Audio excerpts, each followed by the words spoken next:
Bonjour à toutes et tous, vous écoutez First Print, votre podcast comics préféré. Vous avez cliqué sur Play pour écouter une nouvelle émission du format Back Issues. Si vous débarquez en cours de route, on vous fait le topo en une demi-heure seulement. Vous allez voir, ça va aller très vite. Enfin, pas trop du coup, parce que ça va durer une demi-heure, mais grosso modo, Back Issues, c'est une émission dans laquelle, avec l'ami Corentin, on va chroniquer tout simplement des comics que l'on a lus. Et à la fin de la chronique, on va vous dire si on a aimé ou pas, ce qu'on en a pensé. On va en discuter parfois ensemble, même quand nous ne serons pas d'accord. Et puis voilà, ce sera tout simplement quelque chose à écouter à peu près n'importe quand, puisque voilà, nos avis sur les BD en général, ça ne change pas des masses. En tout cas, pas pour cette édition qui se concentre sur de la VF, donc avec des albums a priori complets, des séries en cours parfois, et surtout des one-shots, un peu de mainstream, un peu d'indé. C'est donc les Back Issues de la fin du mois d'avril qu'on enregistre aujourd'hui. Corentin est avec moi, bien entendu. Bonjour, ça va ? Vous l'aviez entendu, mais il est bien là. Hein. Eh oui, je suis là. C'est incroyable. Attends, je vérifie. Ouais, je suis là. C'est ça. Alors, pas sûr d'être là, mais je suis là. On se met un petit peu en situation, en contexte. On vous laisse un peu imaginer le moment où on enregistre. Sachez que Corentin a un magnifique pull vert sur la tête de Noël pour se protéger du soleil, puisqu'on enregistre cet épisode en plein air. On profite des derniers rayons de soleil de la journée. Voilà. Et Arnaud est en maillot de bain. Exactement. Avec une casquette à l'envers. Exactement. Voilà. Et il me regarde complètement nu. Et en érection. Et c'est un peu bizarre. Je sais pas trop comment voilà. Et c'est pour ça que nous ne faisons pas ces émissions sur Twitch, tout simplement. Voilà. Mais par contre, sur OnlyFans, si vous avez des photos d'Arnaud avec de l'huile solaire. Mais je pense que je devrais m'en ouvrir un. Peut-être que ce sera après le WordPress et le Discord. On en reparlera dans un futur courrier des auditeurs. Corentin, tu vas commencer le Back Issues, là, parce qu'on dit trop de bêtises depuis quelques minutes, avec un album qui vient de sortir, qui est sorti récemment chez H1, en fait, donc le label des humanoïdes associés, qui exporté aussi des États-Unis, où c'est H1 Comics. H1 Comics, c'était à la base un projet d'univers partagé qui était axé sur 3 titres principaux. Il y avait Ignited, Strangelands et Omni. Et à côté de cet univers partagé que l'on peut, je crois, aujourd'hui considérer comme défunt. Il y a eu 2 tomes pour chacune de ces 3 séries et il n'y a plus de nouvelles depuis plus d'1 an sur ces choses-là. Et il y avait aussi pas mal de romans graphiques qui sortent. Et le titre dont on va parler aujourd'hui fait partie de cette mouture de romans graphiques originaux. Donc vous pouvez y aller les yeux fermés, dans le sens où vous n'avez pas besoin d'avoir aucune connaissance pour aborder le sujet. Et donc ça s'appelle L'évadé de Seed Island. CID Island. C'est écrit, dessiné, ancré, tout fait par Ibrahim Mustapha. Et alors, c'est une relecture alors du célèbre mythe du comte de Monte Cristo, si je ne m'abuse. Tu ne t'abuses ? Je ne m'abuse jamais. Et donc, Corentin, est-ce que tu peux nous en parler un petit peu, s'il te plaît ? Oui, alors aux États-Unis, ça s'appelle Count, justement pour assumer plus directement l'affiliation avec le comte de Monte Cristo. Donc pour ceux qui ne voient vraiment pas ce que c'est, ce fameux roman d'Alexandre Dumas, qui d'ailleurs est dans l'actualité, puisqu'il fait partie lui aussi des œuvres qui ont digéré un peu le règne de Napoléon Ier et l'ascension excellente de Napoléon III. Donc c'est l'histoire de Edmond Dantès qui, parce qu'il a une jolie femme et qu'il s'élève socialement, est accusé à tort d'être un bonapartiste comploteur et va aller être enfermé en fait au château d'If à Marseille. Magnifique prison qui existe encore si vous y allez, c'est au large de la Pointe Rouge. Et donc là en l'occurrence c'est pareil, sauf que c'est dans un contexte de science-fiction un petit peu victorienne, on va dire, c'est-à-dire que c'est une sorte de croisement entre du futurisme, c'est-à-dire qu'il y a des vaisseaux volants, il y a un propos sur le côté dictatorial du pouvoir et sur les technologies, des sabres, pas laser, mais des sabres, on va dire, vaporeux, des boucliers, comment on appelle ça, tu sais, en lumière, là, comme on a souvent dans les jeux vidéo ou quoi, il doit y avoir un nom pour ça, je ne sais pas. C'est du néon. Des boucliers au néon. Mais en l'occurrence, ils sont plus translucides. Et c'est justement ça qui est intéressant, c'est qu'en fait, la BD elle-même, elle raconte pas énormément de choses. C'est-à-dire que c'est grosso modo le comte de Monte Cristo avec un axe plus hollywoodien de faisons tomber le système, délogeons les puissants, parce que c'est vraiment un truc où les 1% ont pris le pouvoir sur la société. C'est un peu le V pour Vendetta du comte de Monte Cristo. Ouais, de toute façon, le V pour Vendetta est inspiré par le comte de Monte Cristo. Il est même directement cité dans la BD de Moore et le film des sœurs Wachowski. Donc effectivement, c'est une œuvre qui a eu vraiment un rayonnement assez énorme. Et c'est ce que j'avais envie de dire, en fait, c'est que ça s'adresse plus aux gens qui aiment bien cette histoire originale et qui ont envie d'avoir une sorte de filtre de science-fiction posé dessus.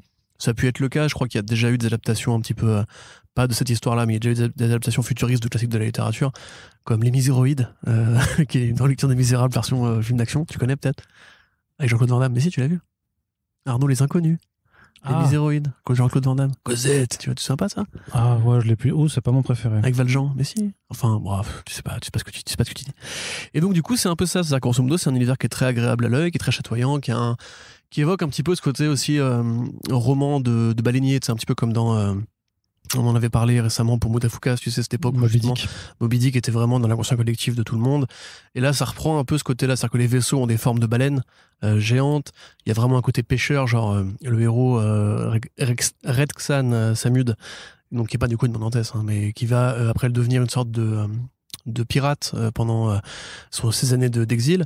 C'est plutôt bien fait, c'est très joli. Il y a plein de bonnes idées. Ça passe par plein de poncifs en fait de la science-fiction. Tu sais, le meilleur ami robot très puissant qui est le dernier de son espèce, le gouvernement fasciste qui veut créer une armée de robots justement pour détruire ses opposants politiques. Il y a aussi des trucs qui font très série B, genre le méchant a un sidekick ninja qui est mi-homme, mi-robot, mi-ninja et re-mi-ninja derrière, tu vois. Ça, c'est le genre de truc qui te fait kiffer en plus en général. C'est ce qui fait un peu James Bond en fait. C'est un truc, parce que évidemment, pareil, Edmond Dantès, c'est un petit peu un côté espionnage, puisque tu sais, après il prend une nouvelle identité, il est riche, il y a un côté un petit peu aussi je m'infiltre dans la haute société alors que je suis un parvenu, enfin je suis un plébéien, je viens d'en bas et tout. Et donc là, c'est plutôt bien fichu, c'est une bonne relecture du Comte de Monte-Cristo. Je la rangerais dans la même catégorie que la BD Dune qui a été faite récemment par je ne sais plus qui. Il y avait Raoul Allen au dessin. Non, je veux l'éditeur, oui, c'est Raoul Allen et Kevin J. Anderson et Brian Herbert au scénario, je sais, mais l'éditeur, je ne sais plus qui l'a fait, mais grosso modo, c'est un peu... Hugin Emonin. D'accord, merci. C'est Hugin Emonin.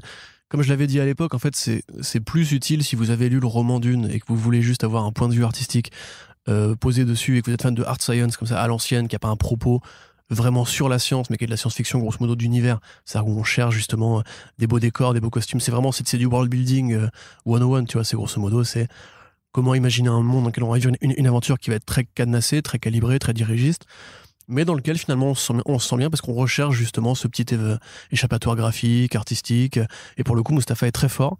Ça mélange plein d'influences variées, ça fait effectivement Nouvel Empire, ça fait effectivement un peu Assassin's Creed aussi, tu vois, dans le côté ouais, c'est ce point de vue sur une époque qui est mélangé avec beaucoup d'archaïsme, d'anachronisme. Il fait des sauts de l'ange ou pas? Il fait pas de saut de l'ange, mais il y a des courses-poursuites, justement, tu sais, un peu aériennes et tout, ouais, qui sont assez jolies. C'est même beaucoup de duels à l'épée, tu vois, justement, pour respecter l'écriture de Dumas, qui est donc le mec qui a quelque part un petit peu inventé, enfin, popularisé le roman de KPDP, voilà, c'est ça. Donc, c'est effectivement une bonne lecture. Après, encore une fois, c'est un truc qu'on aurait pu dire sur Faceless 2, d'ailleurs, qu'on n'a pas mis dans le programme, c'est que ça s'adresse vraiment à une niche. C'est plus, voilà, pour vous, fans justement de Métal Hurlant, fans d'une partie de Métal Hurlant, la partie un peu plus Bilal, on va dire, plus que la partie, comment dirais-je, fan de Star Wars, tu vois. C'est plus pour les fans de cette science-fiction un petit peu rétro. Tu sais, chez plus les Bilal que Druyet, quoi. Ouais, voilà, ce que je veux dire, c'est que chez les Humanoïdes, il y a déjà eu Druyet, justement, qui avait fait Salammbô. C'est le roman dont je parle dans la critique que j'ai écrite pour Comics Blog, qui avait fait, donc, il avait repris le roman Salammbô de Flaubert, en faisant un truc qui était utilisé dans son grand univers de Lone quelque chose. Je ne vais pas me revenir. Lohan, enfin c'est Sloan. Ouais, Sloan quelque chose. Mais tu vois, c'était un petit peu ça, c'est le côté prendre un chef-d'œuvre de la littérature et l'habiller avec des obsessions artistiques précises. Et donc là, en l'occurrence, ça marche très bien. Je sais plus quel est le prix, mais c'est plutôt... Je vais te le dire. Hein, voilà. Je vais te dire. De toute façon, on vous rappelle que vous avez à chaque fois pour ces podcasts dans la description des liens qui vous permettent de commander l'album chez nos amis de chez Comic Zone. Et comme ça, ça donne un coup de pouce à un libraire indépendant. Et à la fois, ça peut nous aider aussi pour le podcast. C'est Lone Sloan, je suis en train de me dire en fait. Ouais, c'est ça, Lone Sloan. Ouais, c'est ça. 17,99€, 18€ du coup. Ok, voilà, grosso modo, si vous pensez... Je pense à la limite, si vous avez entre 30 et 50 ans et que vous avez grandi avec cette génération justement de science-fiction très européenne, parce que pour le coup, Mustapha, il a un style très européen, c'est très beau, c'est très réaliste, très détaillé. C'est vachement dans l'atmosphère, dans l'éclairage du soleil qui donne beaucoup de couleurs aux scènes et compagnie. Je pense voilà, c'est un plaisir graphique. Après, scénaristiquement, je dirais pas que je le recommanderais pas aux fans qui ont découvert la science-fiction en comics avec Saga par exemple, ou avec Odyssey ou quoi. De toute façon, ça n'a pas la place de s'étendre sur plus qu'un seul album, donc oui, ça c'est un problème aussi. C'est peut-être limité. L'univers est comme assez intéressant. Tu sais, il y a un historique avec deux parties qui se un petit peu en fait la démocratie et l'impérial grosso modo comme en France. Et en fait ça, tu vois, il y a plein de trucs qui pourraient aller plus loin. ça aurait mérité un tome 2. Il dit qu'il fera peut-être un tome 2 un jour, bon, c'est pas trop. Mais du coup, l'histoire fait vraiment voyage du héros, tu sais. Genre, à la fin, on renverse les puissants et blockbuster hollywoodien à l'ancienne, tu vois. C'est dommage, parce qu'il y aurait moyen d'aller un peu plus loin. Mais après, c'est toujours frustrant quand t'as un univers qui est développé, travaillé, et qui se termine trop vite, en fait. Et c'est pas quelque chose dont tu penses qu'on peut aller lire pour un peu découvrir le récit, en fait, du Comte de Monte Cristo? C'est-à-dire que, justement, si on n'a jamais lu, par exemple, je n'ai jamais lu le Comte de Monte Cristo, eh ben oui, T'as pas vu les films non plus? Non. C'est vrai? Non, tu connais rien du Comte de Monte Cristo à part le... C'est vrai? Ouais. Bah, ça arrive, hein. Tu sais, j'ai pas fait des non, je comprends très bien. Donc, j'ai lu avant, on l'a lu à l'école, nous, le Monte Cristo. Est-ce que tu as lu Biologie cellulaire Et oui, je l'ai lu, c'est mon livre de chevet. Mais non, mais c'est pas un jugement, c'est effectivement, t'as raison, ça paraît acquis parce que c'est un classique, mais si alors vous voulez découvrir... il dit ce n'est pas un jugement, puis vous regarderez dans les 3 prochaines semaines sur Twitter que dès que je ferai une réflexion sur quelque chose, il dira ouais, bah va lire le Comte de Monte Cristo. T'aurais pu lire Jupiter's Legacy avant que la série Netflix arrive, tu vois. Sinon, on dit n'attendez pas que les séries sortent pour lire les BD, tu peux en faire autant. Arnaud Kikou. Mais je le fais, mais pas tout le temps. Donc, pour te répondre, je dirais que t'apprécieras mieux la BD si tu connais l'œuvre à la base. Même juste, il y a lu le résumé Wikipédia de l'œuvre à la base, grosso modo. Parce que c'est le côté réinterprétation qui est intéressant. Tu vois, je saurais pas dire, moi, tu vois, j'ai déjà lu tout ça, donc j'ai du mal à avoir un œil neutre dessus. Par contre, je dirais que si vous avez envie de découvrir en BD l'héritage méta, on va dire, ou diégétique du Comte de Monte Cristo, vous pouvez lire, là, du coup, c'est hors de notre ligne édito, mais 20th Century Boys de Naoki Urasawa, où il y a justement tout un segment qui fait beaucoup de références au Comte de Monte Cristo, avec le personnage barbu et chevelu qui s'évade de sa prison. Donc peut-être aller plus par là si vous voulez justement en apprendre plus. Là, en l'occurrence, si vous le lisez tel quel, vous passerez à côté de plein de trucs qui sont dans le roman mais qui sont pas dans le roman graphique. Tu vois, dans toute la vie que mène après, par exemple, Dantès, qui pose un vrai... En fait, la question que pose le roman, c'est est-ce que tu te sens prêt à pardonner une fois que tu as acquis ce statut-là? Comment tu changes le monde une fois que tu as atteint ce statut de 1% qui t'a mis dans la merde, tu vois? Que là, pour le coup, le propos, c'est la vengeance. Tu vois, chaque chapitre est coupé par une citation sur la vengeance, qui fait que du coup, c'est une lecture partielle de l'œuvre. Donc, si ça vous intéresse, oui. Après, moi, je dirais quand même, lisez le Comte de Monte Cristo, parce que c'est pas non plus... c'est pas compliqué à lire, c'est accessible. Je crois même que c'est dans le domaine public aujourd'hui. Donc, voilà. Pour te répondre. Très bien. Bon Kikou. Eh bien, merci Corentin pour cette chronique. Bah oui, donc on vous invite à aller découvrir si ça vous intéresse. Et donc, a priori, quand même plus pour la partie graphique, un peu le world building, enfin l'interprétation de cet univers, enfin la réinterprétation de cet univers est d'autant plus appréciable si vous avez lu le bouquin. La suite de ce programme, c'est une touche de mainstream, Corentin. On va aller du côté de Panini Comics pour poser une question sur cette curieuse collection de ce qu'ils appellent les Marvelverse. Donc c'est des petits albums en souple qui sont proposés à un tarif vraiment très bas de 7 €, 6,95 € de mémoire si je ne m'abuse. Et donc ils ont commencé à sortir ça cette année pour accompagner quelque part les séries notamment qui arrivent avec Disney+. C'est-à-dire que pour la sortie de WandaVision, ils ont fait un Marvelverse, donc ça s'appelle Marvelverse donc sur Wanda et la Vision. Ils l'ont fait pareil pour pour Falcon et le Winter Soldier. Et donc là, vu qu'il y a les 30 ans de Deadpool, et voilà, donc Panini a sorti quelques ouvrages pour un peu accompagner cet anniversaire, dont le Deadpool assassin de Cullen Bunn qui était paru il y a un an, le Major X de Rob Liefeld qui doit être absolument génial. Je t'avoue, j'ai jamais osé aller regarder ce que ça donne. Non. C'est pas bien. C'est pas génial. C'est pas bien. Et donc voilà, et pour ces 30 ans de Deadpool aussi, il y a un Marvelverse sur Deadpool qui est sorti, donc petit prix, 4 numéros dedans qui sont compris, donc une histoire de Deadpool qui est dépêché pour aller buter le Père Noël. Il y a 2 annuaux qui sont présents, donc un où en fait Deadpool rencontre une sorte de personnage qui s'appelle Madcap qui est très semblable à lui dans le côté méta loufoque. Un deuxième où tout ça, le deuxième c'est Deadpool 7 de 2018, Les Foires au Carnage. Deadpool 2, Annual 2 de 2014, Spideypool, donc avec Christopher Hastings et Jacob Camagni. Deadpool 2008, 49.1, la comédie musicale de Daniel Way. Et Deadpool Annual 2014-1, Les voix dans ma tête de Ben Acker et Evan Shainer. C'est cela. Voilà. Donc pour te répondre... Voilà, parce que tu as posé la question déjà? Non, j'ai pas encore posé la question. Non, donc la question vraiment de savoir, c'est que est-ce que vraiment dans l'idée éditoriale de se dire ce genre de petit volume, c'est le truc que tu trouves voilà, qui est pas très cher et tu dis je connais pas le personnage, je vais le prendre, je vais lire la chose et c'est l'idée c'est de me donner... La chose c'est Fantastic Four. C'est vrai, c'est pas mal. Merci. Mais tu prends le pied, tu vois, tu commences à prendre le pied sur mon humour. Sortez-moi de là. Et quelque part, ça me fait plaisir. Donc la question, je vais réussir à la poser, c'est de savoir si ça fonctionne pour toi, à ton avis, en tant que nouveau lecteur, que lecteur un peu profane. Est-ce que tu trouves un intérêt réellement éditorial à proposer ce genre de petits fascicules, en fait? Je pense... Enfin, moi, non. Je pense que non. Après, on peut me donner tort. Je trouve qu'il y a un mec qui va me dire. Bah non, parce que tort, c'est extraordinaire. Qui va me dire dans ce temps. Moi, j'ai découvert par Deadpool 1, enfin Deadpool par ce Marvelverse là, et du coup, maintenant, je suis lecteur régulier, donc ça peut arriver. Je dis pas le contraire. Mais là, Panini, par exemple, fait déjà des offres découvertes. Tu vois, avec le Spider-Man Blue, le Daredevil. Alors oui, ça c'est une offre particulière en ce moment qui s'appelle le Printemps des comics. Voilà, ouais. c'est ça. Mais c'est des récits complets. Enfin, ou des arcs complets. Et ça, pour le coup, je trouve ça plus intéressant parce que pour moi, si tu veux découvrir Deadpool, je comprends que le prix soit un frein, évidemment, mais il n'y a pas d'autre solution que de lire du Deadpool. Là, prendre des numéros éparpillés, en plus par des auteurs qui n'ont rien à voir entre eux, tu vas pas forcément savoir par où le prendre, pour commencer, parce que c'est des trucs qui n'ont rien à voir entre eux, généralement. Il y a plein de Deadpool différents, il y a plein d'ambiances de Deadpool différentes. Il y a déjà une offre Deadpool qui est assez complète en France, je trouve, mine de rien. Quelque part, est-ce que quand t'es pas un lecteur régulier, tu t'intéresses vraiment aux 30 ans du personnage? Je pense pas non plus. À mon sens, si vous voulez découvrir Deadpool, lisez le Club des 5, c'est pas lisez forcément Deadpool Max.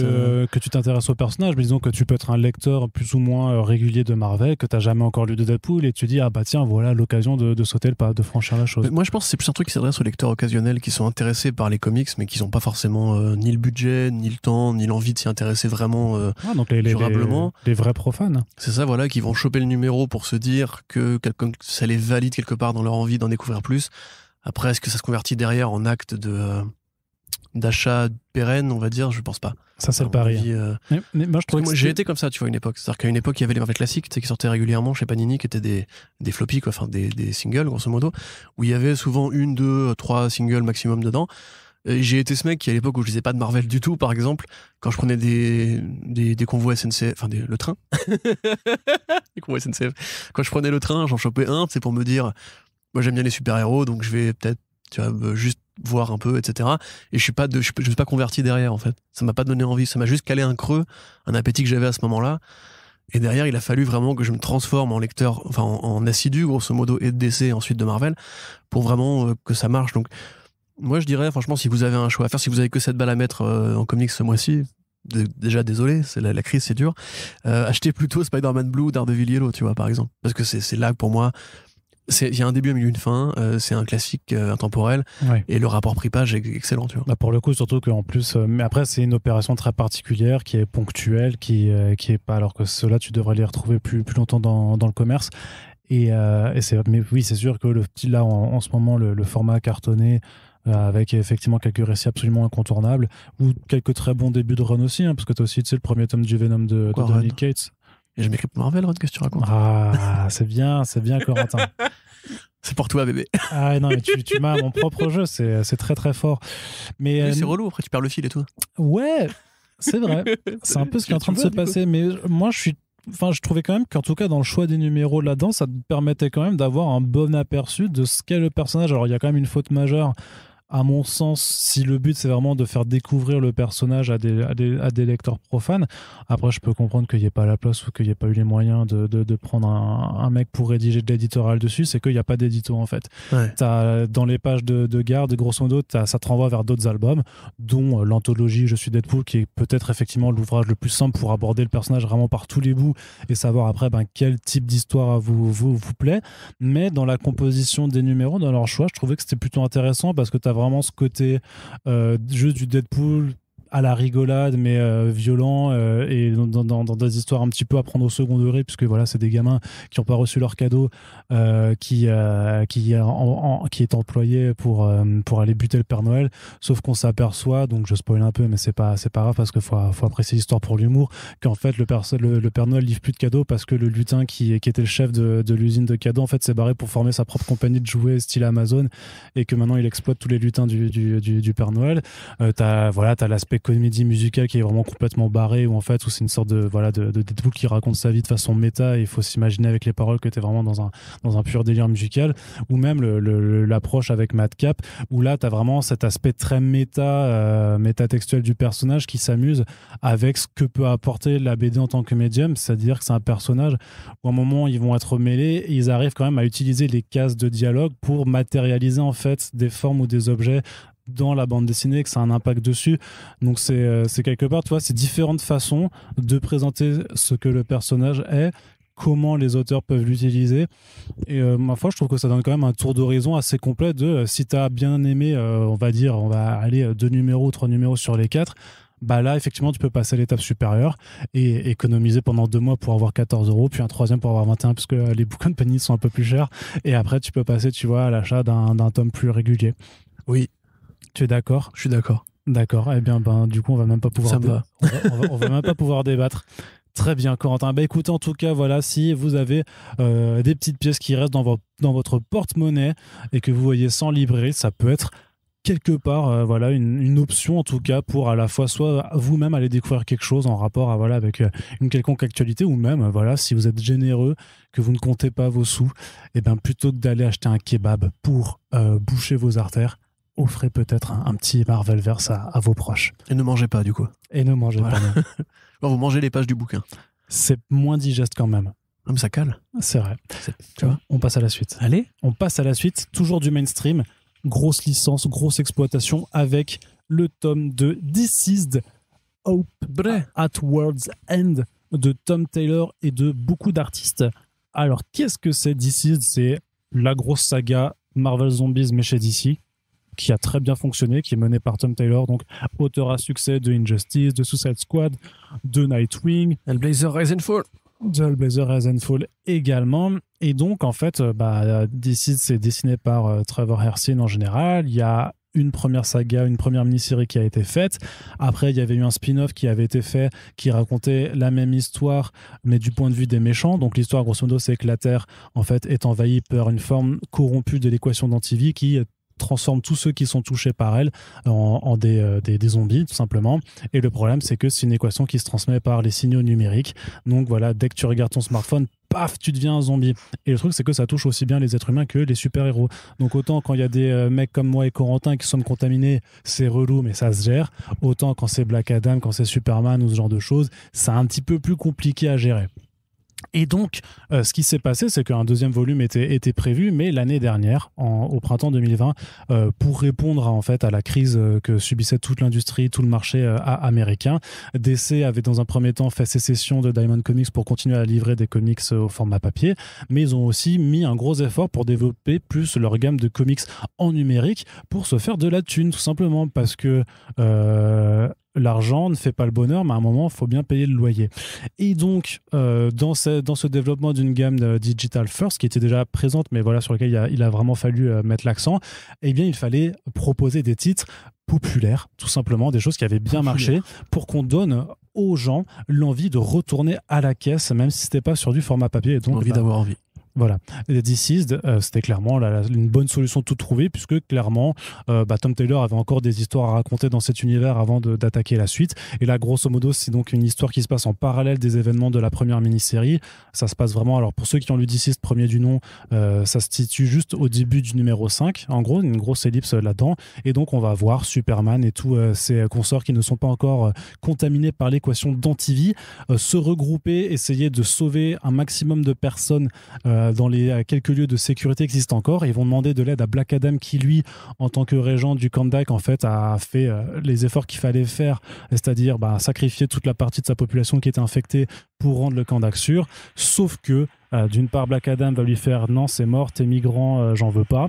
Et il va fermer les frontières. Et le problème, c'est qu'à partir du moment où il y a quand même une personne infectée qui se trouvait quand même dans le Kandak et que Black Adam est infecté, tout d'un coup, c'est une immense armée de zombies d'antivie qui s'apprêtent à s'abattre sur le monde. Et donc, Tom Taylor va nous montrer comment tout le monde s'organise pour essayer de survivre avant de revenir aux événements de la série principale. Corentin, qu'as-tu pensé de cette lecture, toi qui disais dans un podcast resté célèbre il y a peu, qui disait en ces termes-là, je cite, Deceased, c'est un peu comme Watchmen, mais en mieux. C'est vrai que j'ai dit ça. C'est vrai. Effectivement. T'aimes bien ça, défendre J'aime mes bien propos, ça, j'adore. alors que j'ai jamais dit ça, en Mais fait. tu sais, c'est comme quand je fais mes articles de 1er avril, c'est mettre des fausses paroles dans la... C'est comme Doctor Strange, où tu dis que j'ai bien aimé. Ouais, c'est ça. Mais tu sais, les gens te croient, en fait. Ouais, c'est cool. C'est le problème, c'est que après, du coup, les gens croient que j'ai des goûts de merde. Non, après, moi, ce que j'ai vraiment dit...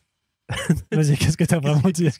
J'ai dit, c'est dit pas quoi, grave. avoue-le? J'ai dit, c'est pas grave si les gens croient que t'as des goûts de merde. Mais si, c'est grave. Non, ça pourra jamais Une être pire. marque de prédicateur. Ça pourra jamais être pire que les miens, donc c'est bon. Prescripteur, ça y est, j'ai le mot. Voilà. Alors, prédicateur, c'est pas du tout la même chose. oui, tout à fait. La vérité, c'est que This En fait, j'ai un truc particulier avec ça, c'est que moi, de base, Injustice, autant je trouve ça fascinant, en fait, de voir comment un scénariste qui est aujourd'hui l'une des vedettes de DC et de l'industrie en général, un des plus gros vendeurs et tout, part quand même d'un projet d'adaptation de jeux vidéo, donc ce qui donne rarement des trucs bien. Mais c'est parce qu'il est fort, qu'il a réussi à transformer. Le storytelling sur de la carrière de Tom Taylor m'intéresse parce que justement, c'est un mec qui part de rien, qui part d'un projet de commande pourri et qui a réussi à faire un empire de titres derrière. Et limite, je trouve que les comics Injustice sont maintenant plus appréciés des fans de DC Comics que les jeux vidéo. Pour des raisons logiques en plus. Mais DC, par contre, je suis désolé, ça reste un plagiat de Marvel Zombie. Alors ok, c'est bien fait. Mais moi, déjà, de base, tout mélanger comme ça, les zombies, les super-héros, je trouvais ça rigolo quand Kirkman le faisait, parce qu'il le faisait vraiment comme un gros cynique. Et depuis Kirkman, il n'y a rien eu de bien sur Marvel Zombie, en vérité.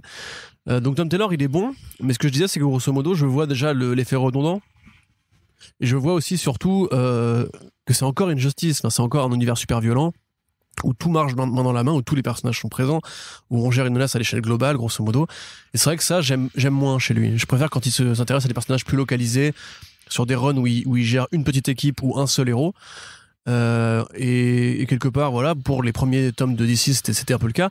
Là, par contre, ça me plaît parce que il y a ce côté numérique, effectivement, qui fait que la série, en fait, raconte pas grand-chose. Elle est juste là pour occuper le terrain, on va dire. C'est ce que c'était le cas du moins pour la numérique, puisque là, on parle d'une sortie papier. Et là, il se fait plaisir parce que y a plein de trucs qui sont cool, tu vois. Genre, en fait, c'est un mec qui sait faire plaisir. C'est ça le truc, c'est qu'il est fort là-dedans, c'est que c'est comme dans le numéro 1 de Nightwing, qui était de lui aussi, non? Oui, bien sûr. Voilà. Oui. Tu sais, il y a la lettre, tu vois, où tout le monde dit, ah putain, c'est facile en fait, mais ça marche. Ouais. Mais c'est facile, mais ça marche. Et ben là, c'est pareil, genre, t'as la scène avec les Super Sons, par exemple, avec les tombes. Et vraiment, on dirait c'est un algorithme. C'est exactement ce qui est écrit sur les tombes, c'est ce que le lecteur a envie de lire sur tel personnage, tu vois. Le câlin de la Batcave. Voilà, le câlin de la Batcave qui marche très bien. Même juste revoir Damian, Damian qui en plus, du coup, enfin hérite de Batman, ce qui est logique et canonique, et arrêtez de nous emmerder avec vos héritiers usurpateurs. Mais non, en fait, je trouve ça cool, si tu veux, c'est bien dialogué, c'est bien rythmé, il y a plein de vannes rigolotes, l'avion invisible, Kiteman aussi, qui fait un petit caméo, qui est super marrant. En fait, je sens qu'il s'amuse, si tu veux, je sens qu'il veut pas aller très loin avec ça, parce que en gros, il a un plan qui est plus organisé autour des séries papier, que là, c'est vraiment, c'est du bonus, c'est les interstices, c'est les trucs qui sont pas directement utiles à la compréhension de la saga en général. Non, pas du tout. Mais qui sont pour montrer des points de vue de personnages à travers cet univers-là gangréné. Et en tant que tel, ça marche, ouais. Ouais. J'aurais préféré un seul artiste, mais du coup, il y aurait moins de numéros, mécaniquement. Là, t'as du Dustin Nguyen, t'as du Quinones aussi. Enfin, t'as plein d'artistes super talentueux, donc c'est... Voilà, en fait, je dirais vraiment... Parce que je pense que les gens qui m'écoutent ont déjà lu DC, parce que c'est un succès en France, comme toutes les séries de Tom Taylor. Ils n'ont pas besoin de moi pour le recommander ou pas, mais je dirais à la limite qu'effectivement, moi, je suis plus partisan de ça, en fait. C'est genre un petit feuilleton qui s'autorise. Parce que ça, c'est un truc de Stephen King. Donc qui s'autorise. Non, mais là, pour le coup, non, ça marche pas, frère. Vas-y, je suis plus partisan de ça. Tu peux faire la blague toutes les 3 phrases, du coup. Le mot est beaucoup trop utile, tu vois. Oui, bien sûr. Mais je l'ai fait juste une fois. D'accord, très bien. Mais ne la refais plus, alors. J'espère que les voitures ne sont pas dans le fond parce qu'il y a un embouteillage sur le périph. Donc, parce que nous sommes sur le périph actuellement. Arnaud est à poil sur le périph. Voilà. Il y a plein de gens qui nous écoutent en mode genre waouh, et qui nous envoient de l'argent aussi. C'est ça. Voilà. Donc, il y a des flics qui arrivent, ils ont l'air d'être moins contents. Non, ils ont l'air contents. Donc voilà, c'est plus, moi je dirais, si vous êtes comme moi et que vous n'êtes pas trop diciste, mais que vous aimez le style de Tom Taylor qui régale, qui fait du fanservice, qui marche et qui arrive à saisir les bons sentiments. En fait, quand je lis ça, je me dis qu'il faudrait que Tom Taylor ait une série de Justice League. Parce qu'il sait gérer ses relations entre les personnages, il a une très bonne compréhension de l'univers DC et il sait exactement donner, tu vois, ce que Geoff Johns a un peu perdu. Il sait donner la réplique qui sonne juste et que le lecteur attend en fait de lire, même si c'est un truc que t'as déjà vu 10 fois, t'es quand même content de le retrouver et tout. Donc tel quel, non, c'est un bon album. C'est pas le plus utile, j'imagine, mais non, moi je le conseillerais plutôt à réserver aux fans de l'univers, effectivement. Bon, après, techniquement, Injustice, c'était déjà un truc de Justice League, parce qu'il y avait vraiment tous les héros, enfin, c'est même encore plus choral que ça. Je veux dire en canon. Ouais. Mais Après, ce qui est vraiment appréciable là-dedans, c'est vraiment cette façon qu'il a de savoir utiliser les personnages, à la fois d'aller chercher donc des personnages bien connus dont il maîtrise l'écriture, clairement. Parce que voilà, ce que tu disais par exemple sur Damian Wayne, c'est que. Donc, clairement, c'est les X-Men. Chris Claremont. Ouais, c'est vrai. Parce qu'il a compris, en fait comment écrire chacun de ses personnages, mais surtout que là, il va vraiment chercher à droite à gauche des persos qu'on a vraiment plus l'habitude de voir et il en fait une bonne utilisation en fait des pouvoirs de chacun. T'as par exemple le Pied Piper, je sais plus comment on l'appelle en... Le Pied Piper. Pied Piper. C'est le flûtiste là. Oui, je vois. Ouais. Bah, je crois que c'est le flûtiste, non, VS? Ouais, je sais pas comment ils l'ont traduit. Le joueur de flûte de Haplin. Ouais, c'est ça, le joueur de flûte. Sûrement. Pourtant, j'ai lu en VF. Le Pied Piper, c'est bon, c'est les BD américaines. Voilà, c'est ça. Nick. Merde, quoi. Ouais. On dit pas l'homme chauve-souris. Bah non. On dit Batman. Voilà. On dit pas le surhomme. On dit Superman. On dit Wolverine, on dit pas Serval. On dit pas la femme mystérieuse. Non, parce que Wonder, ça veut dire ça aussi. Non, c'est Wonder, c'est quoi? Merveille. Merveille, la femme merveilleuse. Pas la femme merveille, tu vois. C'est non, bizarre. Ça n'a aucun sens. C'est le numéro de cirque, ça, femme merveille. Donc, ce que je veux dire, c'est que voilà, il y a vraiment pas mal de personnages plus ou moins typiques qui sont utilisés. Il y a une bonne utilisation des pouvoirs qui est faite. Je trouve qu'il y a toujours cet instant un peu de dramaturgie qui fonctionne très bien. En plus, Tom Tyler en profite du coup de faire cette mini-série de commandes, hein, parce que c'est quand même un vrai produit de commande qui n'était pas forcément prévu au hasard, mais pour réintégrer des personnages qu'il a créés dans son run de Suicide Squad.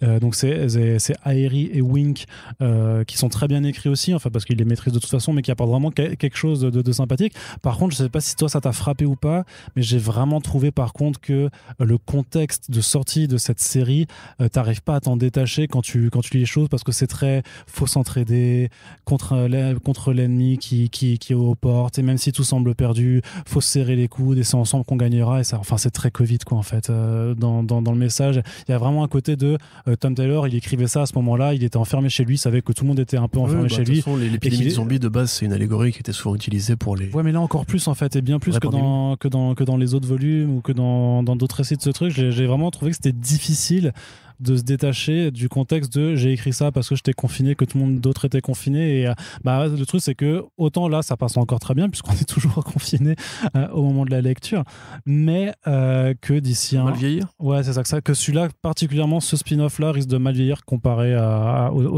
la série principale. Je sais pas, je l'ai pas lu comme ça, parce que si tu veux maintenant il y a tellement de séries qui parlent de Covid. Comment tu l'as lu J'ai lu avec mes yeux. C'est ça. Tu vois, c'est pour ça, j'ai tourné les pages comme ça. Enfin non, j'ai lu en numérique en plus. Mais non, enfin je vois ce que tu veux dire. Après, quelque part, c'est justement une BD qui a été faite pour ça, entre guillemets, et puis qu'on a besoin de ce genre de truc. Ça se trouve, ça aux États-Unis, ça a peut-être pu parler aux gens. Alors les BD ne parlent pas aux gens, hein. Je suis vraiment désolé. Wow. Tout le podcast, tout le podcast, ça va être comme ça. Formidable. Non, t'as tort. Voilà, c'est ce que je voulais dire. D'accord. Voilà, Thor, c'est chez Marvel. Ouais. C'est ça, exactement. Allez, on est vraiment sur de l'humour, donc ça coûte 18€, c'est disponible en librairie. Et bah voilà, donc à réserver aux fans de DC. Si vous avez bien kiffé, on continue avec du mainstream. De retour chez Panini, tu vas nous parler de la mini-série Spider-Man Noir. Donc, The New Black. Oui, donc Margaret Stoll et Juan Ferreira. Voilà. Alors, petit point historique. D'ailleurs, merci à ceux qui ont commenté mon magnifique paragraphe d'intro dans la critique, qui servait juste à rien, mais ça m'a fait rire.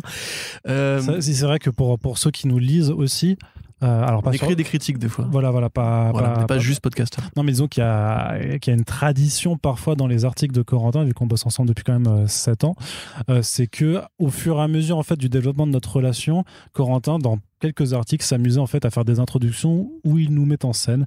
C'est toujours la même scène, c'est toujours Corentin qui est en train de chiller, c'est ça. Et puis d'un coup, j'arrive et je lui demande de faire une critique, et du coup, il met ça en scène, sauf qu'il l'adapte à chaque fois un peu généralement au contexte de la bande dessinée. C'est plus vieux que ça. Si tu te souviens des Silver Age of Nonsense, où c'est ça, c'était je te faisais passer pour un pontife gourou façon Midsommar, où il fallait qu'on sacrifie des chèvres avant d'aller faire des articles et tout, c'était rigolo. Mais non, en fait, surtout, c'est le style noir. Moi, ça tu vois, genre, il m'arrive des fois, genre, j'écoute du jazz. Je vous raconte ma vie. Il écoute du jazz, il se met sous la douche. J'écoute Ascenseur pour l'échafaud de Miles Davis. Tu sais, genre, j'ai des monologues de privé en tête. Tu vois, c'est pour ça que Sin City, j'adore. Sin City, c'est vraiment genre musique lancinante avec un mec qui parle comme ça au ralenti. Et Jessica m'a dit, ah là là. Et Richard Stark. Exactement, Parker aussi, effectivement. Mais du coup, ouais, donc pour revenir au truc, point historique. Donc au départ, la ligne noire, c'est donc inventée par David Hein, Fabrice Sapolsky et Carmine Di Giandomenico, qui donc ont créé Spider-Man Noir à la fin, milieu-fin des années 2000 chez Marvel. qui est donc une relecture simplement de Spider-Man dans le contexte des années 30-40, donc avant l'invention des super-héros, avant Superman, à l'époque où le genre dominant du héros populaire de fiction pop, c'était justement le privé, le pulp. Voilà, le pulp, mais le noir même, tu vois, justement, le Richard Stark, comme tu disais, Parker et tout, ces mecs qui avaient justement des guns, le Shadow, tu vois, qui a inspiré Batman plus tard. Et même Spider-Man, on aurait dit qu'il était inspiré, enfin, il a été dit qu'il était inspiré par le personnage du Spider, qui pareil, comme Spider-Man noir, était un privé en imperméable avec un chapeau et des guns. Et ces séries-là ont eu du succès, il y a eu plusieurs volumes. C'est une des déclinaisons les plus populaires du multivers arachnéen avec 2099, même si lui c'est plus futuriste que multivers, bref. Et en l'occurrence, voilà, après ça a inspiré plein de dérivations. Il y a eu donc Punisher noir, Daredevil noir, Deadpool Pulp, et pas Deadpool noir bizarrement. Iron Man noir aussi. Iron Man noir de Scott Snyder, c'est là qu'il a démarré dans le grand public, on va dire. Et après ça s'est un peu arrêté parce que la mode était passée, entre guillemets, et donc là, avec le film Spider-Verse, dans lequel Nicolas Cage double Peter Parker du multivers noir, enfin de l'univers noir, ils se sont dit, capitalisons là-dessus, les gens ont l'air de bien l'aimer. Comme il y a eu plein de produits en fait qui ont dérivé de Spider-Verse, ils se sont dit, ça c'est la bonne idée. Il y avait eu une mini-série Peter Parker aussi, de nouveau. Tout à fait, ouais. Il y a juste Penny Ghost Parker. Rider aussi. Penny Parker, non, mais Penny Parker, c'est. Elle était dans Spider-Geddon, ceci dit. C'est beaucoup plus petit, c'est un personnage qui est super récent et qui existe parce que c'est une blague méta. Ouais, mais un manga, tu sais, parce qu'ils font des partenariats avec Shonen Plus et tout ça, et il pourrait trop faire un manga Penny Parker. Ouais. Mais clairement, mais même. Après, est-ce que ça aura un intérêt pour les Japonais? Parce que pour eux, c'est peut-être plus normal que pour nous, tu vois, c'est le décalage culturel qui rend le truc rigolo. Après, peut-être, je sais pas, mais voilà, donc. Pour en revenir au truc, ça fait 2 fois que je dis ça. Donc là, c'est vraiment plus. C'est pas du tout la suite de Spider-Man Noir 2 ou 3. Enfin, 2 ou Spider-Geddon. Il y a des pans entiers qui ont été virés de la continuité par rapport à Tante May et tout. Là, le Spider-Man, il assume que c'est Spider-Man, c'est-à-dire qu'il ne se cache plus au niveau de la double identité. Il va y avoir un crime qui va être commis, qui va renvoyer un artefact qu'on peut trouver en Égypte antique, enfin en Égypte tout simplement, qui renvoie après à l'ancienneté de l'Égypte, et évidemment sur fond de nazisme, puisque c'est les années 30, etc. Donc c'est plutôt bien dessiné, puisque c'est Juan Ferreira au dessin, donc qui a fait notoirement Go Time by Midnight, toujours inédit Urban, en éditez-le, France, putain. toujours inédit en France, c'est un scandale, c'est insupportable. Hein. Qui a aussi co-illustré le Green Arrow de Ben Percy avec Otto Schmidt, quand même, tu te rends compte de ça, incroyable, putain, ça, merde. C'était très bien, ouais. Et puis qui a fait plein de trucs aussi dans l'horreur, c'est un mec qui aime beaucoup l'horreur graphique, l'horreur de monstres, etc. Et récemment, il avait fait donc Punisher Kill Crew, où Punisher va dans le Grand Nord et dézingue des orques et des trolls à coups de machette et de M16. Parmi ces travaux, justement dans l'horreur, on retrouve donc une trilogie de séries qui s'appelle Colder, qui a été regroupée en gros TPB chez Dark Horse. Qui se touche l'œil là. Ouais, c'est ça. Où c'est très crade, c'est très body horror, très très graphique, mais super intéressant, très macabre aussi. Enfin bref, c'est un dessinateur que personnellement très talentueux, ouais. J'adore depuis des années, qu'on a eu la chance de rencontrer lorsqu'il était passé. Tout à fait, ouais. Mec très ouvert, qui était l'un des premiers qui nous a dit les tarifs pour les planches. Et je trouvais ça dingue que les mecs, pour une fois, cassent la loi du silence. Mais donc pour en revenir à, j'arrête pas d'en revenir. On fait 40 parenthèses. Donc c'est un mec très talentueux et donc c'est très bien dessiné. C'est très agréable à l'œil, c'est du noir et blanc avec quelques occurrences de couleurs, du jaune, du rouge et compagnie. Si vous êtes fan de Casablanca, si vous êtes fan de Archer, par exemple, il y a une série de la série animée Archer qui se passe... Je suis désolé, il faut que je te coupe encore. Quoi? Parce que Casablanca, ça me rappelle juste que dans le teasing, dans la campagne de communication... Donc... Non, mais vraiment, si, c'est marrant. Non, mais en vrai, c'est marrant. Dans la campagne de communication pour leur film Space Jam 2, là, je sais pas quoi, vu qu'ils mélangent toutes les licences dans leur truc, ils ont fait... Il y aura des... la franchise Casablanca. Je me dis toujours, mais quelle franchise Casablanca? Tout Casablanca, ouais, Casablanca Tokyo Drift, Casablanca The Casablanca. Casablanca versus Kong. Mais oui, effectivement. Mais en l'occurrence, c'est vrai que c'est un grand film qui est un peu figé, cette espèce d'imaginaire du voyage des Américains dans les anciennes colonies françaises. Et donc là, évidemment, on est encore un peu là-dedans, puisque c'est vraiment, ça a plus grand chose à voir avec Spider-Man Noir des débuts, qui était quand même un truc qui était justement très urbain, où il y avait des emprunts à l'imaginaire colonial. Si vous avez lu des séries de Dynamite, par exemple Miss Fury ou trucs comme ça, ou même Doc Savage, il y a souvent, effectivement, dans les années 30, une fascination pour ces mecs qui revenaient des colonies, ces archéologues, les découvertes sur les dinosaures, les découvertes sur les anciennes civilisations. C'est aussi là qu'il y avait la mode du Land That Time Forgot, tu vois, du monde oublié, etc. Donc c'était effectivement un truc qui était assez présent dans les premières séries, mais ça restait urbain. Il y avait l'étoile noire, il y avait un vrai rapport à Peter Parker. Là, en l'occurrence, c'est le véhicule de l'intrigue. Lui ne vit pas grand-chose de très personnel, à part dans le dernier numéro qui va connecter à la toile, enfin, tu sais, le fameux multivers en toile de Spider-Verse en fait. Ouais. Mais sinon, tout le reste, c'est très automatique. Les dialogues, t'as vraiment l'impression de voir une meuf, en l'occurrence c'est une meuf, qui récite des poncifs, des archétypes et des stéréotypes sur ce genre. C'est un petit peu comme, tu sais, quand Ron, justement, avait parlé des années 80. Il avait dit, mais c'est marrant parce qu'aujourd'hui, on croit que les années 80, c'était les salles d'arcade, le néon, l'électropop et tout, alors qu'en fait, les salles d'arcade, c'était pourri. Les machines à laver, elles marchaient pas, les machines à café, elles marchaient pas, c'était sale, il y avait la police partout, etc. Et c'est vrai que t'as un peu l'impression qu'on a digéré les années 30, qu'on a retenu Casablanca, Indiana Jones et quelques séries de feuilletons populaires comme ça, et les privés, les femmes fatales et tout. Alors qu'en fait, c'est que des clichés. Ouais, tu vois, c'est qu'à partir du moment où les seules facettes que tu as, en tout cas qui sont, on va dire, accessibles de façon la plus populaire, bah justement, c'est des œuvres de fiction ou qui te représentent en fait une certaine version fantasmée en fait de notre réalité, parce que c'était pas des documentaires ou je sais pas quoi. Bah oui, bien sûr, tu te représentes que ça, c'est-à-dire que tu t'imagines que les années 30, effectivement, tout le monde était avec un bel impair, un beau chapeau de c'est ça, voilà, sous la pluie battante, avec un whisky à la main, ouais. et un pianiste dans le fond, tu vois. Alors qu'il y avait la prohibition, quoi. Mais du coup, en fait, ça devient une sorte de version Kung Fury des années 30, tu vois, cette BD-là. Non pas que ce soit rigolo, mais c'est vraiment, ça récite ces clichés, ça sort justement que des gros pensifs. Les personnages sont pas très développés, pas très intéressants. C'est vraiment une version Indiana Jones 1 mélangée avec un peu de Sin City pour le graphisme. Ce qui fait que du coup, c'est très beau, c'est très creux, ça raconte rien. C'est-à-dire que c'est un bon truc d'aventure. Et en plus, ça va essayer de placer des personnages de l'univers Marvel qui existent dans un autre contexte. C'est-à-dire que t'as déjà des séries noires qui utilisent ces personnages-là, mais là, c'est pas les mêmes, tu vois, donc c'est même pas cohérent dans l'univers noir. C'est un peu du foutage de gueule par rapport justement au très bon travail qui avait été fait sur les 2 premières séries. Là, c'est juste, voilà, c'est si vous avez aimé la version campée par Nicolas Cage, qui justement est volontairement exagérée. C'est volontairement dans le côté Kung Fury des années 30. Que là, pour le coup, c'est vraiment, on canonise ça comme l'itération normale du personnage en BD. Et c'est pas juste un délire, parce que c'est bien connecté au multivers en toile. Donc, j'avoue, je me suis un peu fait chier. C'est un peu trop long pour ce que ça a à dire. Ça raconte pas grand chose de neuf. Et à part être beau, en fait, t'as un peu l'impression que t'as déjà lu ça, ou t'as déjà vu ça, encore une fois. Donc je pense à la série animée Archer, que peut-être vous connaissez, donc une série d'espions.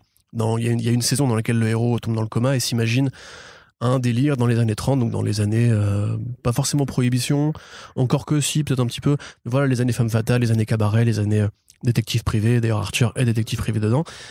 Sauf que la différence, c'est qu'en fait, ça, c'est dans un contexte de cartoon pour adultes, qui assume d'être un truc comique. C'est-à-dire que là, en l'occurrence, et en plus c'est rigolo, c'est réussi, c'est comique effectivement, que dans le contexte de Spider-Man, en fait, t'as déjà un historique différent, parce que dans les comics, il y a vraiment un truc par rapport aux années 30. Tu vois, tu pourrais d'ailleurs imaginer que tu réécrives Spider-Man comme le vrai personnage de The Spider, ou que t'écrives un Spider-Man The Shadow. C'est ce qu'avait un peu essayé de faire Hein et Sapolsky. Et tu peux revenir même aux racines, en allant encore plus loin, en faisant un truc vraiment très bizarre, très dérangeant et tout.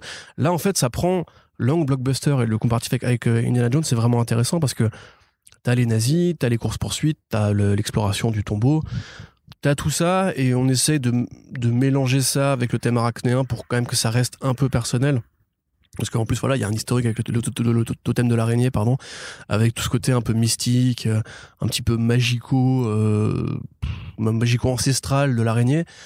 Ce qui fait que, ouais, au global, c'est une déception. Juan Ferreira mérite mieux que ça, en fait, comme travaux, parce que lui, au demeurant, est très bon. Graphiquement, si vous aimez juste les belles BD, et si vous vous en foutez de Spider-Man noir aussi, hein, évidemment, si vous avez vu Spider-Verse, et que vous aimez ce côté ultra exagéré, caricatural que livre Nicolas Cage, je pense qu'il y a un intérêt à la lire. Parce que je suis pas en train de dire... comment dirais-je ? L'initiative m'intéresse, c'est ça le truc, c'est que j'ai pas envie d'être méchant avec, j'ai vraiment envie d'aimer cette BD. Mais par contre, effectivement, si vous avez aimé les 2 premiers volumes, ou si vous n'avez pas lu les 2 premiers volumes, peut-être plutôt aller par là, ou même vers d'autres trucs noirs qui ont été faits. Deadpool Pulp, c'est intéressant, par exemple, c'est un Deadpool qui est pas comique, qui est juste un héros d'action, limite un peu romantique. C'est pas le meilleur, hein, qui a été fait. Daredevil Noir est beaucoup plus intéressant. Et là, voilà, en tentative de ramener un peu les séries noires d'Outre-Tombe, il y avait aussi un truc de Jerry Duggan, et Ron Garnet, je crois, sur la chose des 4 Fantastiques. Je pense qu'il y avait mieux à faire. Je pense que Juan Ferreira a mieux à faire que d'illustrer ce genre de truc-là. Après, il s'amuse. Il y a des monstres, en plus, c'est ça qui est intéressant. Il y a des monstres, un bon bestiaire de créatures variées, un peu insectoïdes et tout. Il y a quelques vilains qui ont été réinterprétés aussi. Donc ouais, franchement, c'est plutôt à la fois honnête en tant que produit, justement, qui a été digéré après le film, pour occuper une case avec ce personnage-là, et à la fois malhonnête parce que ça respecte pas l'origine même de la ligne noire. ça respecte pas l'origine même de Spider-Man noir en fait. Et donc ouais, c'est un peu poussif quoi. Eh bien, merci Corentin pour ce long monologue qui nous régale, qui nous fait plaisir. Donc voilà, c'est surtout voilà, vraiment un intérêt plus graphique que scénaristique, mais j'avoue que moi... Est-ce que tu pourrais redire tout ce que j'ai dit? Non, dans l'ordre inverse. Je serais bien incapable d'une telle performance, Corentin. Mais donc voilà, si vous kiffez les dessins de Juan Ferreira, de toute façon, on imagine que vous l'avez déjà pris. En tout cas, c'est disponible chez Panini Comics pour la somme de 17€, album cartonné en 100% Marvel. Et on va finir cette émission Back Issues en restant chez Panini mais en allant du côté plus indé puisqu'on va parler de The Boys. Chère Becky, la mini-série qui conclut en fait cette grande saga qu'est The Boys avec Garcenis qui est revenu pour 8 numéros supplémentaires qui servent à la fois de préquel et de suite à la série principale puisque voilà on se situe dans deux différentes époques temporelles. Donc c'est avec Russ Brown au dessin si je ne m'abuse. Tout à fait, ouais. Donc qu'il avait déjà écrit, enfin qu'il avait déjà accompagné Garcenis sur Jimmy's Bastards chez Aftershock. Ouais, vachement bien. 2 tomes chez Aftershock. Très bonne parodie de James Bond. Traduit par le commis des comics en plus, si je ne m'abuse. Nous te saluons. Je crois. Enfin, je sais même plus. Si, c'est lui. Il était là. On l'avait croisé à Angoulême justement. Il était sur le stand de Snorgle. Ouais. Donc voilà. En l'occurrence, heureusement, on avait aussi l'encreur d'Eric Robertson qui lui ne pouvait pas être là parce qu'il travaillait sur Hellblazer et Fall. Donc voilà, il y a pas de problème, on va dire. Ça reste dans le style Garcenis, c'est-à-dire très cartoony, très. J'ai pas envie de dire volontairement moche, même s'il y a un peu de ça, pour justement faire passer, parce que Garcenis a toujours cette habitude-là de prendre des dessinateurs qui ont un style un peu cartoon, un peu crade, quoi. Un peu crade, justement, un peu comme Steve Dillon, John McCrea, Derek Robertson, etc., qui sont des mecs qui vont du coup amoindrir un peu la violence des situations qu'il décrit, et en même temps participer au côté cartoon de justement ce côté acide, sale gosse. Balls on the Walls, etc. Donc là, effectivement, on retrouve Huey. Bon, je vais pas forcément spoiler la fin de The Boys, mais grosso modo, à la fin, il se passe un truc, et on le retrouve 10 ans plus tard, il a toujours pas réglé ces problèmes qu'il avait à l'époque. Est-ce qu'il arrive vraiment à tourner la page? Est-ce qu'il arrive à oublier tous les trucs qu'il a fait au sein des Boys? Est-ce que l'ombre de Butcher est pas encore un peu avec lui? Et donc, il reçoit le carnet de Billy Butcher, qui donc raconte un petit peu ce qui s'est passé avant le tome 1. Et dans lequel tu vois un peu comment Butcher a vrillé, parce que ça, je pense que c'est pas un spoil de dire que Butcher a vrillé, que c'est un mec qui, au départ, te passe pour un peu comme Garcenis, un râleur qui aime pas les super-héros, et en fait, tu t'aperçois plus tard que c'est vraiment un mec qui aime pas du tout les super-héros, et que pour lui, c'est une anomalie humaine. Et donc, ça raconte effectivement ces deux périodes-là. Alors, c'est un peu inégal, comme souvent avec Garcenis, c'est-à-dire que t'as des trucs qui sont très humains, très beau même, il y a des très belles situations, et ça rencontre entre, encore une fois, l'humour de gamin, le côté cradingue et abusivement violent, ce qui fait que c'est toujours, encore une fois, ce que j'avais dit comme tout à l'heure, une BD qui s'adresse à un lectorat très particulier, ceux qui savent mettre la violence dans le contexte, comprendre un petit peu ce que le mec veut dire quand il parle de société, parce qu'il parle beaucoup de société. Là, la série contemporaine de nous, c'est-à-dire que ça parle du Brexit, ça parle de Trump, enfin dans le présent, le plan du présent parle de ça parle de transidentité. Et c'est très particulier de voir Garcenis qui a pu être très maladroit, voire très offensant, voire très con sur ces questions-là, parler maintenant de ça avec un regard qui est à la fois caustique et à la fois très bienveillant. C'est-à-dire que Huey, du coup, sa meilleure pote est une femme transgenre. Et donc, il y a des vannes par rapport à ça, mais c'est aussi des vannes qui sont dans un contexte. C'est-à-dire que tu vois, il y a un côté... Huey, il accepte très bien, il est soutien de sa cause, mais en même temps, il ignore pas qu'il y a des transphobes qui existent. Il ignore pas que comme ces deux potes, ils font encore des vannes sur le sujet de l'une à l'autre. Et même ça te parle du côté comment le Brexit va impacter justement les femmes trans au Royaume-Uni pour l'approvisionnement de tout ce qui est les hormones, les traitements dont elles ont besoin pour... tu vois, donc c'est vraiment plutôt... T'as l'impression de voir le mec qui a bien vieilli, tu vois, genre c'est pour ça que moi je le dis souvent, Garcenis c'est pas dans votre camp en fait. Quand les fachos disent Garcenis il est avec nous, c'est un mec qui aime bien qui est violent, qui aime pas se laisser faire par la bonne morale populaire et tout. Non, Garcenis c'est un mec qui comprend où est le bon combat. C'est juste que comme c'est un gamin qui aime bien offenser, il a tendance généralement à offenser. Voilà. Oui, ou provoquer. Moi, je dirais quand même offenser. Parce que dans The Boys, il y a tout un segment qui parle d'homosexualité, et pour le coup, c'est le truc qui a le plus mal vieilli. C'est vraiment, c'est crade, c'est débile. C'est vraiment, c'est de la vanne débile, de mecs hétéros, comme genre, regardez, des gays, tu vois, c'est un peu naze. Même si après, tu essaies de trouver à la fin une sorte de morale un petit peu genre, mais non, en fait, j'aime bien. Et en fait, c'est mal branlé, quoi. T'as pas besoin de ton avis à toi. Je veux dire, Garcia, t'es un grand scénariste. T'as pas besoin d'avoir un avis sur tout, tu vois ce que je veux dire? Mais là, pour le coup, c'est bien dosé. Ça parle du désespoir du présent, en fait. De comment, justement, t'es dans un monde comme le monde de 2020 ou 2021, où il y a de plus en plus de fachos, où la crise écologique, elle n'est pas résolue, où justement les gens sont toujours aussi intolérants, voire plus intolérants qu'avant, voire ils servent ça comme d'un bouclier. Et tu les vois, justement, tu vois Huey, tu vois Annie, etc., tu les vois tous un peu en mode... et quelle place on garde nous pour l'espoir, en fait, dans ce monde-là. Et à côté de ça, donc tu reviens aux racines de The Boys avec la première formation avec Mallory. Et il y a encore ce propos toujours aussi énervé contre les super-héros, c'est-à-dire que là, ça te parle carrément d'appropriation culturelle. Donc, comment les Anglais ont monté un mouvement contre Vote International en prenant les pires parodies. Ça te parle de tokenisme, ça te parle de comment, justement, t'as un super-héros, par exemple, qui s'appelle, je crois, la Black Monate, ou le Black Gang, ou je sais pas quoi, le Black Thug, ou quoi. Black Thug, je crois que c'est ça. Donc, le gangster noir.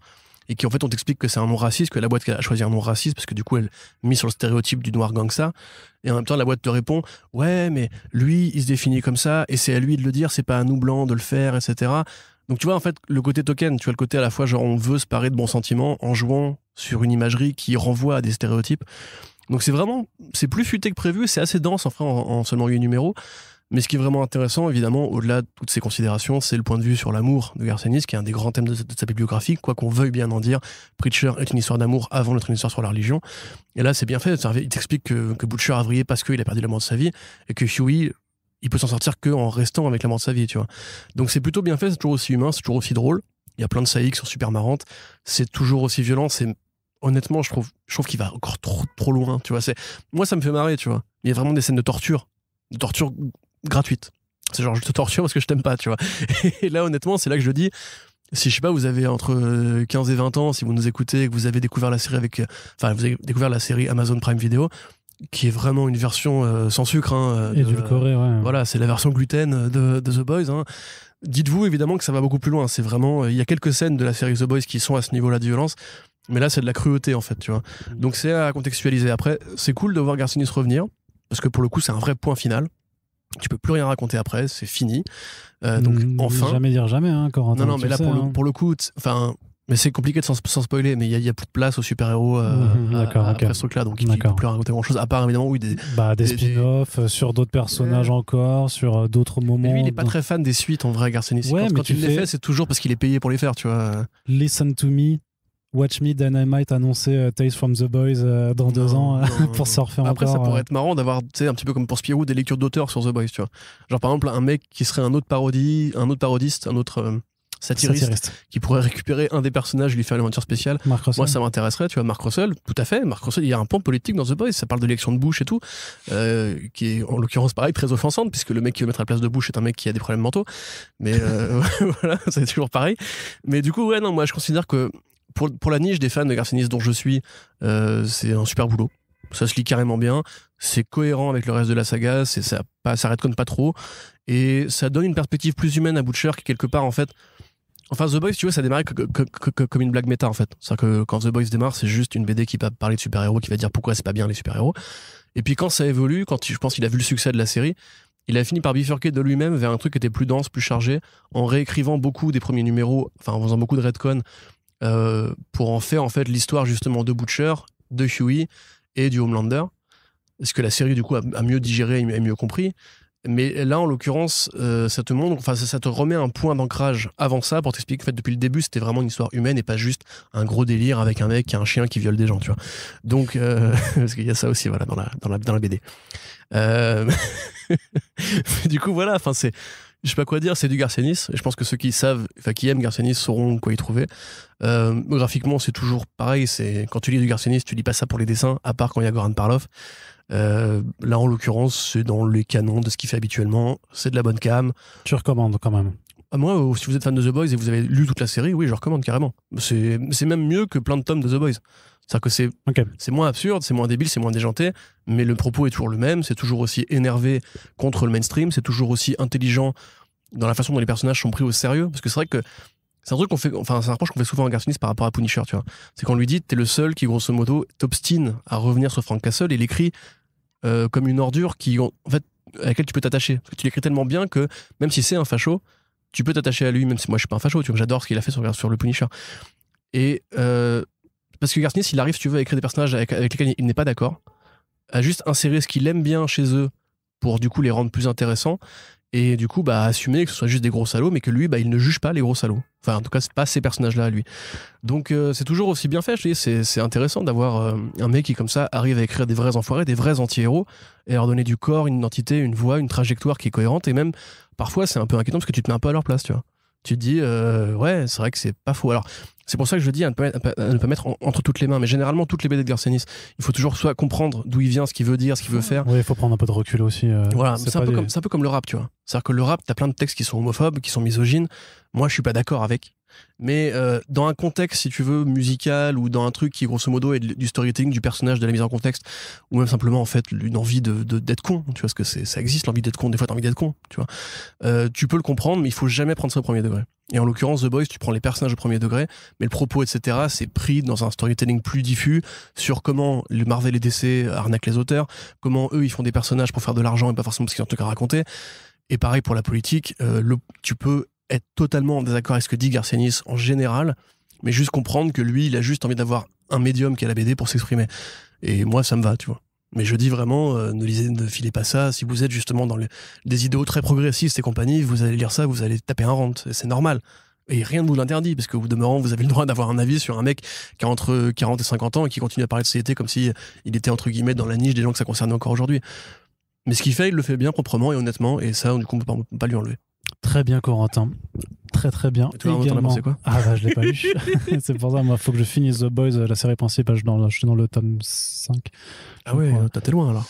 Ouais. Ok. Non, mais dans le gros. Oui. Donc genre en numéro 30-40 ? Ouais. Non, t'as été jusqu'à Mallory déjà ? Non, mais là j'étais en train de finir Hérogasme.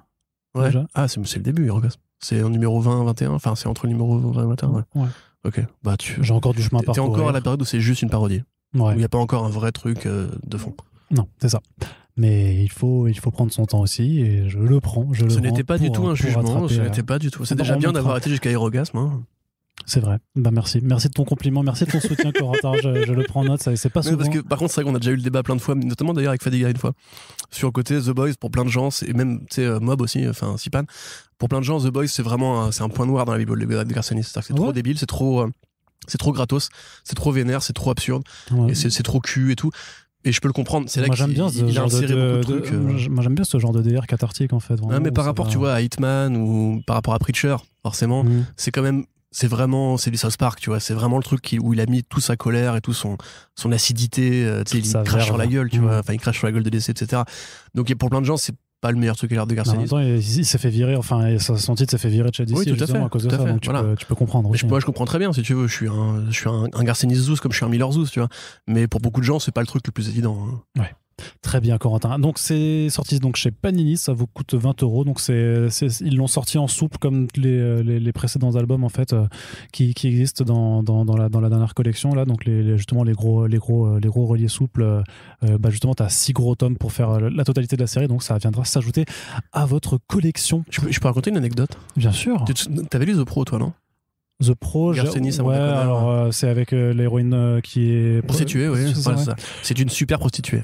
Et en fait, j'y pensais parce que justement, j'avais relu un peu les trucs qu'il avait dit à l'époque de The Boys.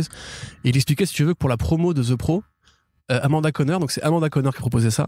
Elle lui a dit, si tu veux, on fait un truc. Pour la promo, on va à San Diego Comic Con, on prend un petit isoloir, on propose aux geekos de ramener leur exemplaire de BD et on loue une prostituée qui tape une pipe au lecteur, qui recrache sur la BD, et après, du coup, on leur signe juste en dessous. Et même Garcenis, qui est quand même un mec très bizarre, tu vois, il avait dit à Amanda Conner, mais ça va pas, t'es malade. Ouais, et cette anecdote-là, elle se trouve dans la préface de The Pro en édition VO, et vous pouvez la lire, et comment il raconte ça, mais c'est incroyable. Enfin, c'est une nouvelle limite, tu vois. Donc même lui, tu vois, il a des limites en vrai. C'est vrai. Alors, on est ravis de l'apprendre en tout cas. On espère en tout cas que ce Back Issues vous a plu, que l'une ou l'autre de ces sorties vous intéresse, ou en tout cas vous intéresse après nous avoir écouté. N'hésitez pas à nous dire sur les réseaux sociaux si vous avez pris l'une ou l'autre de ces bandes dessinées. Et en tout cas, sinon, n'hésitez pas à nous dire juste ce que vous avez lu récemment. Ça nous intéresse également. Oui. Et on vous dit à très bientôt pour le prochain podcast. Salut.